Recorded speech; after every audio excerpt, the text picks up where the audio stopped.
Йосыф агаларының Мисырга барулары.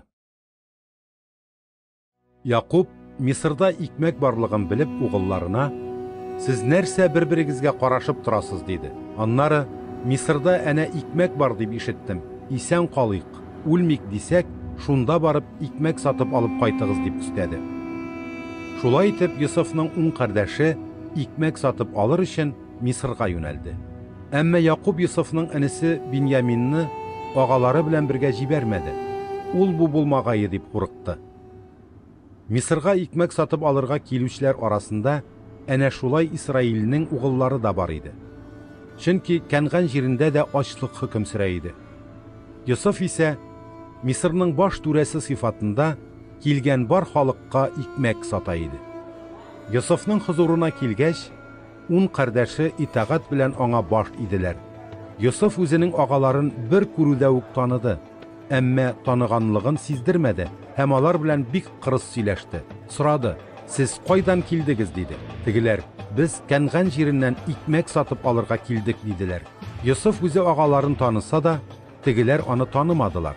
Йосыф агалары турында төшендә күргәннәрне хәтеренә төшереп аларга: "Сез шымчылар, сез монда мәмләкәтнең шәрә урыннарын карарга килгәнсез" диде. "Юк, әфәндебез" диделәр кардәшләре. "Без синең кулларың, монда икмәк сатып алырга дип килдек. Без бер ата балалары, намуслы кешеләр. Без кулларыңның бер кайчан шымчылык иткәннәре юк." Йосыф түгел дип кисте. "Сез монда мәмләкәтнең шәрә нокталарын күзәтергә килгәнсез. Кардәшләре, без синең кулларың, Кәнгән җирендәге бер кешенең угыллары булабыз. Абыйлы энеле 12 туган. Иң кече энебез әтиебез янында калды. Бер энебез инде юк" диделәр. "Әйтәм бит, сез монда шымчы булып килгәнсез" дип кабатлады Йосыф. "Шуңа күрә сез сынау үтәргә тиеш. Фиргавынның гомере белән ант итәм. Кече энегез монда китерелгәнгә кадәр сез моннан бер кая да китә алмаячаксыз. Арагыздан берегез өегезгә кайтып энегезне монда алып килсен. Калганнарыгыз монда тотык булып калыр. Сөйләгән сүзләрегез хакмы, түгелме икәне менә шунда ачыкланыр. Энегезне алып килмисез икән, ул чакны Фиргавынның гомере белән ант итәм. Сез чыннан да шымчылар булып чыгасыз." Шулай дип Йосыф аларны 3 көнгә сак астына куйды. 3нче көнендә аларга әйтте: "Исән каласыгыз килсә, мин әйткәнне эшләрсез. Чөнки мин Аллаһыдан куркам. Әгәр намуслы кешеләр икәнсез, арагыздан кем дә булса берегез тотык булып монда калсын. Башкаларыгыз ачлыктан иза чиккән гаиләләрегез өчен моннан икмәк алып китәр. Инде сүзегезнең хаклыгын исбатларга һәм үлемнән котылып калырга теләсәгез, кече энегезне минем хузурума китерегез." Кардәшләр күнделәр. Алар бер-бирләренә булай диештеләр: "Хактыр. Без кардәшенебезгә карата кылган эшебезнең җәзасын татыйбыз. Без аның җаны газапланганын күреп тордык. Ул бездән ялвара үтенде, әмма без тыңламадык. Инде шул эшебез өчен безнең башка да кайгы килде."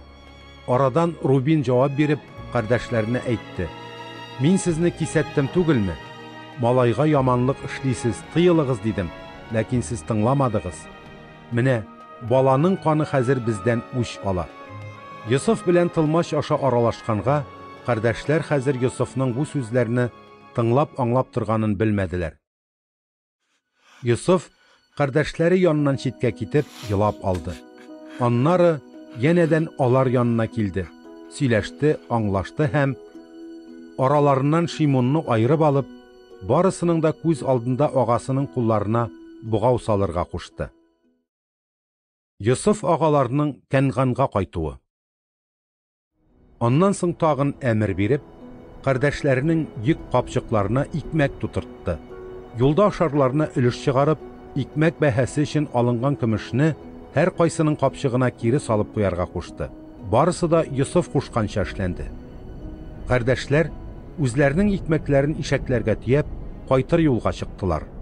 Төн кунарга туктаган җирдә кардәшләренең берсе ишәгенә азык бирү өчен капчыгын чиште һәм капчык авызында ук үзенең икмәк сатып алганда түләгән көмеш акчаларын күреп, кардәшләренә: "Менә минем көмешем үземә кире кайтты.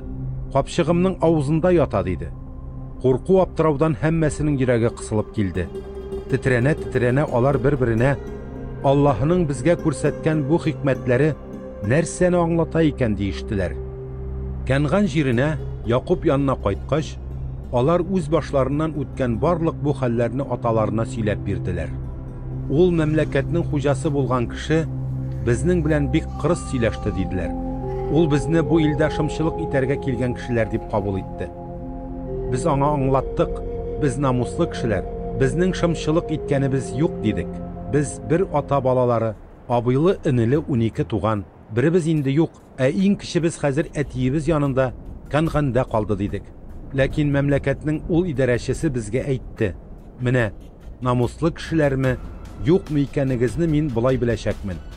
Кардәшләрегездән берегез минем янда монда калыр. Башкаларыгыз ачлыктан иза чиккән гаиләләрегез өчен икмәк алып юлга чыксыннар" диде. Аннары кешенегезне минем янга алып килегез. Менә шул чакны мин сезнең шымчылар түгел, намуслы кешеләр икәнегезгә ышанырмын.